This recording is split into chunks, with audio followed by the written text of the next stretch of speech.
Good morning, afternoon, or evening, ladies and gentlemen, Allincrypto here, and welcome back, guys, for what is going to be another jam-packed daily cryptocurrency market update. I'm wishing you all a happy Monday and a great start to your weeks. As always, if you are new to this channel and finding yourself on my videos for the first time today, don't forget to check out that subscribe button because we drop an update just like this one around 1 p.m. UK time every single day to help you guys stay up to date with the latest and greatest things happening within the crypto space, but also the broader markets. And that's exactly what we're going to be doing in this video. We're going to be starting off with the broader markets as we have a very important piece of data, economic data for the US coming out tomorrow in the form of the CPI. We're going to be starting the video off there. Then we're going to be talking about Bitcoin. It's the first time ever that Bitcoin has gone on and put in a new high pre the halvening. Now, Bitcoin today, as I am speaking, is around about $71,700. That is a new all-time high for Bitcoin that was made this morning. And even though we were looking at this new all-time high, or the prior high that Bitcoin put in back in 2021, potentially acting as resistance, we said don't bet on it. Actually, if you look at what's going on at the moment, there's a real fundamental driver to Bitcoin, and that is in the form of the Bitcoin spot ETFs that are seeing an insane amount of volume and participation. It took gold 2 years to actually obtain in one ETF $10 billion. It took Bitcoin not even 2 months, and this is likely to continue. This is why Bitcoin has put in a new high pre-halvening for the first time ever. We are going to be talking about that. We're going over to the Bitcoin chart. We're going to be talking about Ethereum also in this one, because I do believe, I'm a believer that you're not only going to get an Ethereum ETF this year, you're likely going to start to see other altcoins be at least applied for this year. That's going to be the fundamental narrative that's going to drive Bitcoin dominance down. It's going to fulfill, in regards to Ethereum, the ETH BTC chart that we're going to look at in this video, and ETH dominance that both have technical structure that points to upside. There's going to be fundamental news that accompanies what we are technically early to and taking a look at. So we'll be looking at that. According to Polymarkets, the probabilities or the expectations of a ETH ETF by the 31st of May and approval on that is now around about 24%. But I'm hopeful, and I think that this is the world that we're moving towards. The crypto space hasn't been allowed to be an asset class yet. Bitcoin is now becoming that. We looked at a clip of Larry Fink, who's BlackRock's CEO, actually talking about Bitcoin, what it is, why he thinks it's valuable, and actually kind of calling out the proliferation of the fiat system, certainly in the likes of the United States with deficits and things like this, and that Bitcoin's kind of a safe haven of that. It was kind of surreal to hear him say that as the largest kind of asset manager in the world. And then we're going to talk about Chainlink a little bit, because we were expecting a bounce for Chainlink. It's played out beautifully. We've got that $64 price prediction for Chainlink. We've given lots of price predictions on this channel. We're going to continue to be dropping them and following them all through. We don't just give a price prediction and leave you guys in the dark on it to yourself. We like to follow these through, and things are going in the direction as expected thus far. So tomorrow, which is the 12th of March, today is the 11th, we have the US CPI. And the expectations for this are for it to come in where it was last week, which means there's not really a rate of change, a slight drop on the month over month, potentially. Core CPI, not month over month. That's actually expected to rise. This is going to have a bearing on the dollar. Now, my personal take is the Fed are done with interest rates. I actually think they're going to bring interest rates down, and I think they're going to step in and support the bond market, most notably the treasury market, and start adding it to their balance sheet, because who's going to buy the debt? That was our video that we did on Saturday morning. Well worth a watch. It's important for us as crypto investors, because crypto is still a part of this kind of the market environment. And ultimately, if the bond market gets a bid, that's in the form of Fed liquidity, which typically is good for the markets. Go and look at the Fed's balance sheet, or the money supply and assets. They go up together, and this is the whole equation of the rich get rich and the poor get poor, because the rich own assets, the poorer, which I would probably say is more like 9/10 of the world, don't, and they get compounded. They're on the negative side of a equation with money, and it's a kind of great game that we try and help people break free of. So we'll see what the data comes in there. Of course, might get a bit of market volatility on the run up to that. This was really interesting. So the new 9 have flipped GBTC. IBIT has flipped MicroStrategy. So BlackRock hold more Bitcoin than MicroStrategy. Wall Street is now in control. And this is always the danger with an ETF. Now, you get lots of sort of I'd like to call them, like, they think they're purist Bitcoin maximalists. You know, they're here for the freedom benefits and the this and that and the other and for your liberty. And actually, in actual fact, these were some of the biggest cheerleaders in regards to a Bitcoin ETF. And thus the likes of BlackRock becoming more and more of a player in this, and having more and more of an influence over it. Not only do BlackRock own more Bitcoin than MicroStrategy, they own one of the biggest shareholders of MicroStrategy and many of the crypto mining stocks out there. So they're going to have a huge sway on Bitcoin moving forwards. We've spoken about a number of dangers that that brings. You know, you can put forward improvement proposals for Bitcoin where you can actually change things. And also, you know, if you think about they control the mining power, they could look to do things like hard forks and things like this. And, you know, it's a really interesting kind of world that we're moving towards. These new ETFs will end up holding 3 million plus Bitcoin at 1 million per Bitcoin, $3 trillion within the decade is his prediction.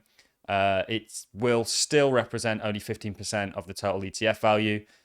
That's how early we are. So it's very interesting going on. And this is fundamentally what is driving, to dive over to the Bitcoin chart, the price of Bitcoin.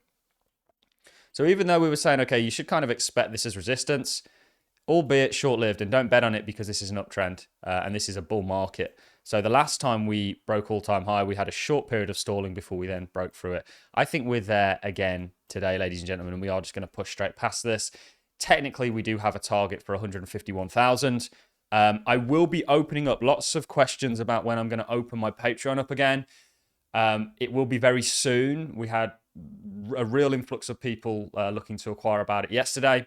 We've capped it for the time being because we really want to nurture and not grow too fast to an unmanageable level. But we will be opening it very soon. We did a fantastic meeting when I went through my entire portfolio yesterday and gave price predictions if there were some, technical roadmaps for them. And we're really interested actually in data storage because I think data storage across the board is showing some really interesting things. Enough of that anyway. So this is the first time that Bitcoin has gone on and put in a new high pre-halvening. And I would say you've probably got 70% of this bull market still to come. I think Bitcoin quite likely could go above 151,000. We'll see what happens.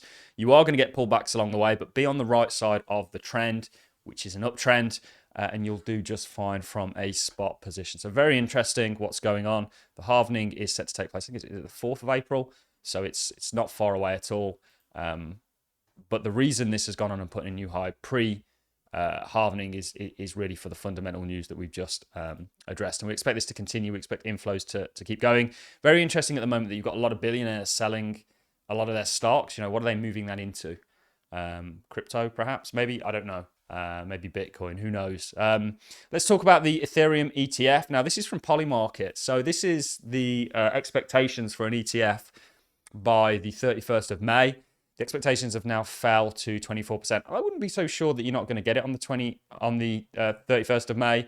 And I am confident at this point that you are going to get an Ethereum ETF. So if we look at the Ethereum chart, today Ethereum has gone on and put in a new high in its recent trend.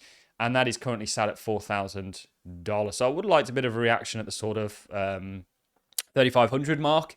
However, it hasn't. It's gone straight through. It's likely, just like Bitcoin, to go and see new all-time highs. I'm confident you're going to get an Ethereum ETF based on ETH-BTC, which is setting up for a real break to the upside, which means Ethereum's going to be gaining ground against Bitcoin. The fundamental narrative for that is going to be the ETF and the eyeballs on it. And we'll see a similar thing. We'll see Ethereum go through a similar thing that Bitcoin is currently going through. And to add confluence to things, you've got the ETH dominance chart, which is an inverse head and shoulders that is looking very, very likely to break to the upside. You've got two things pointing you in the same direction. So I'm confident that you are going to get an Ethereum ETF. I do think it's going to come this year. And I think insiders are likely privy to that information. We also have Grayscale Ethereum Trust, which actually made our target, just to show you that. So we look at the markets from a 360 point of view. Target on our Ethereum Trust, Grayscale's Trust, has now been well and truly met that we had in 2023. Let's talk a little bit about another altcoin, which is Chainlink. We were looking for a bounce here for Chainlink and continuation. We did make a video on it not that long ago. Not only were you at support in regards to the Link USD chart, you're also at support in regards to the Link BTC chart. And we're just showing you kind of what we like to do here. You can see you're at support here. and also link dominance.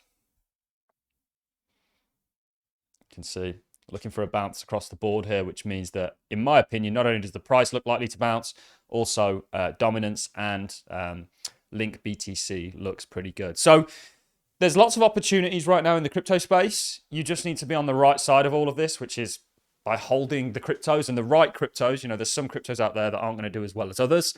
And that's really it. You know, don't mess this up. I hate to use that terminology, but all you have to do is be in the right cryptos, understand that we're in a bull market, be on the right side of the trend. Don't trade leverage if you're not experienced in doing so. And even if you are experienced in doing so with crypto, you can make money just on the volatility that it sees.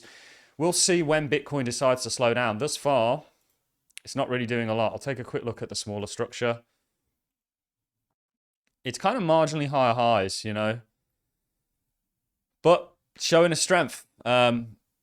I would like a bit more of a sort of setup in regards to maybe like some sort of a winding up and not just continuously grinding, but we can just pop straight out of this. And actually, you know, the fundamental sort of narrative behind Bitcoin is a real good one. So to summarize, we do have CPI tomorrow. Expect a little bit of market volatility going into that. We think the macro context of things, the Fed's going to come back and be forthcoming with liquidity. They've kind of been doing it, but in a sneaky kind of fashion with the emergency bank lending, with the issuance of new debt, which of course isn't the Fed, it's the Treasury, that they're buying up with the reverse repo, you know, and there's a great fundamental story behind Bitcoin right now that's driving the price, which is the ETFs. This is likely going to continue. There is going to be volatility as a result of it. It's why Bitcoin's gone on to put in a new all-time high pre-halvening. Bitcoin chart is still very much on its way to our target. Nothing's changed in regards to our views there. So we have some altcoins that are setting up absolutely beautifully. We're going to be talking about a lot more of them on the channel. Polymarket's now looking at a 24% probability of an Ethereum ETF approval by the 31st of May. Whether it's then or not, they may well be right. We are going to get one, and that's technically signaled by ETH BTC, ETH dominance, and Chainlink, something that we've highlighted previously, is very much going in the direction that we thought it would, along with a lot of the altcoin market. It's really all I've got for you on this Magic Monday, guys. On that note, I'm going to love and leave you. If you've enjoyed the content, like is appreciated, so as a comment, and I look forward to seeing you all in the next one. Thanks a lot for watching. See you in the next.